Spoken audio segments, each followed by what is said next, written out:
Bom dia!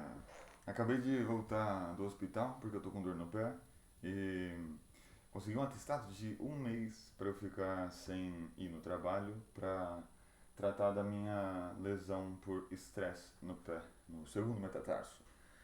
E eu voltando para casa, fui na carona com o Uber, que não foi carona, né? Eu paguei pela corrida. Com o Uber que a gente ficou conversando sobre o Brasil. E eu moro em Portugal, então os Ubers são às vezes portugueses. A maioria dos Ubers é brasileiro, são brasileiros. E nas interações de brasileiros com portugueses sempre tem que ter um português falando: poxa, mas o Brasil é um país que tem praias, tem belezas naturais, tem riquezas, tem minérios, tem um monte de gente boa, gente trabalhadora, gente honesta, ah, cidades grandíssimas, uma economia que mais ou menos funciona, enfim, tudo para dar certo. E nessa ótica que eu tô encarando muitas, muitas confusões de outras pessoas, eu consigo ver que o Brasil, se fosse uma pessoa, o Brasil consegue ver pouco as qualidades que tem, né? O Brasil poderia muito mais ver todas as qualidades que tem. Não dá pra falar isso sobre o Brasil. O Brasil não é uma pessoa, é uma junção de pessoas, uma união de pessoas, né? Um pouco uma sociedade. E mas sabe que autoestima que o Brasil tem, né? Essa autoestima de vira-lata, que já foi falada por sociólogos, essa autoestima de achar que merece pouco, de não estar contente com o que tem, de não conseguir ver as coisas que faz, sabe? De não conseguir ver as coisas boas que faz. É claro que, poxa, faz mais sentido quando você escuta essas coisas de uma outra pessoa, de uma pessoa externa. Isso faz mais sentido. Você capta muito melhor essa mensagem quando uma outra pessoa reconhece que o seu trabalho é um trabalho bom, reconhece que o seu trabalho é um trabalho esforçado e coisas do gênero. Você só falando isso pra você mesmo é um pouco menos forte quanto outra pessoa falar, uau, que trabalho ótimo. Só que quando várias pessoas falam, uau, que trabalho ótimo, é também um pouco mais fácil de você se desvirtuar em algum momento. De ficar meio, nossa, todo mundo fala que eu trabalho super bem, então, eu trabalho super bem. Ah, vocês não tem como falar nada. Eu trabalho super bem. Parabéns. Continue trabalhando bem. Enfim, é, é interessante ver o Brasil um pouco como meio ingrato, como um país que carece um pouco da noção de individualidade. Eu acho que a América Latina tem uma brisa muito desse gênero que é falta de caracterização, falta de identidade. Tanto de miscigenação que tem nos países da América Latina fazem com que nós brasileiros, os argentinos, os hermanos, peruanos, colombianos, os países da América Latina sintam uma falta absurda de identidade, né? Porque é um histórico bizarro de guerra entre si na América Latina, um histórico bizarro de guerra entre colonizadores na América Latina. E, poxa, uma coisa incrível por acaso é o Mercosul. Incrível, incrível, incrível. Essa união sul-americana. Incrível. Devia ser uma união muito mais forte do que é. Isso devia mesmo. Isso deve, na verdade. Estão esperando o quê, tá ligado? Literalmente. Tem que ter uma união no Mercosul muito mais forte, uma união na América Latina muito mais forte, a América Latina olhar para si mesma e, e começar a pensar, poxa, no passado nós fomos colonizados e a gente está ainda com uma mentalidade de colonizado, por que a gente não para com isso e começa a ver todos os países como iguais? Por que a gente tem que tirar proveito de alguns países, pegar um pedaço de terra pra gente, porque a gente tá com birra, porque não sei o que lá, porque é uma coisa religiosa, uma guerra religiosa, blá blá blá. Meu irmão, amadurece, parceiro. Qual é a brisa, tá ligado? Esse vocabulário, esse linguajar Amadureça, meu consagrado. O que você está pensando, amigo?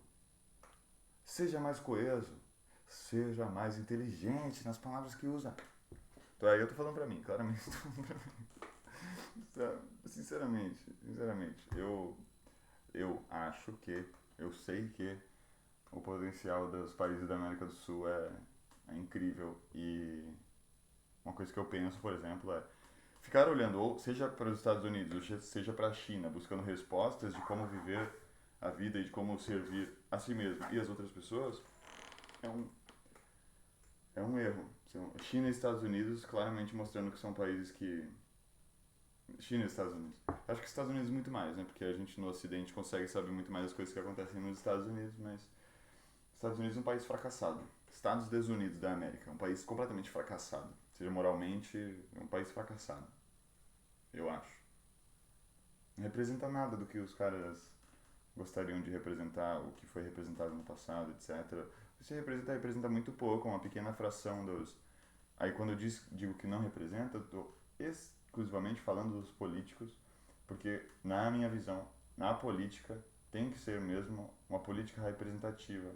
Coisa que é só no papel, né? No papel, coisa que é só para inglês ver.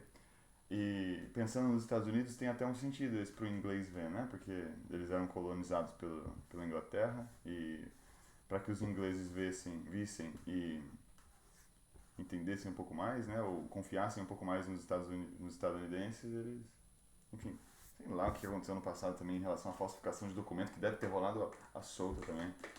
Mas tem como existir uma junção da América do Sul que eu acho extremamente necessária, por serem países que têm um potencial enorme de serem países de primeiro mundo. Não sei quais são também, eu não tenho um estudo absurdo de geografia. Talvez o Uruguai esteja caminhando para, talvez o Chile já esteja caminhando para ser um país de primeiro mundo, um país bom para se viver, seguro, com acesso à saúde, educação, etc. Mas espero que um dia a América do Sul consiga se enxergar como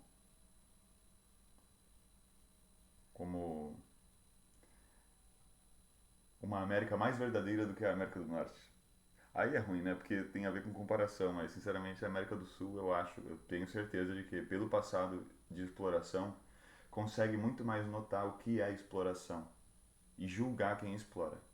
Isso é absurdo. Isso é absurdo. Julgar quem explora. É falar, pô, você, tal pessoa, está com comportamentos assim, portanto, não acho que você seria bom para estar dentro da política de tal país na América do Sul, porque isso vai contra os valores da América do Sul, que é, pensando um pouco no futuro, que é anticolonizatória, que é anti-escravagista, que é anti-exploratória, essas coisas, sabe? Essas coisas anti-desrespeito, anti, com todo respeito a palavra, anti-escrotidão. Falando sobre escrotidão, caráter, sei lá, talvez masculino meio bruto de se resumir a órgão genital e tem coisas do gênero, tá? Não foi também uma palavra que eu quis usar como um palavrão, foi mais uma coisa. Enfim, tenho certeza que me entenderam. Porque, sinceramente, exploração é uma coisa com caráter escroto, manipulação também é uma coisa com caráter escroto, exploração é uma coisa com caráter escroto. É uma palavra até que, sinceramente, dá um nojo, passa uma má sensação, e é basicamente essa má sensação leve para falar sobre algumas coisas que são erradas, como por exemplo exploração, que é uma coisa errada. Não dá para falar sobre exploração e falar, poxa, acho que exploração é meio errado. Não, é escrotíssimo. Fica muito mais palpável usar às vezes, comedidamente, palavrões. Isso eu acho, claro, é uma ferramenta da língua, das línguas. Acho necessário também. Falei um monte já, muito obrigado, beijo.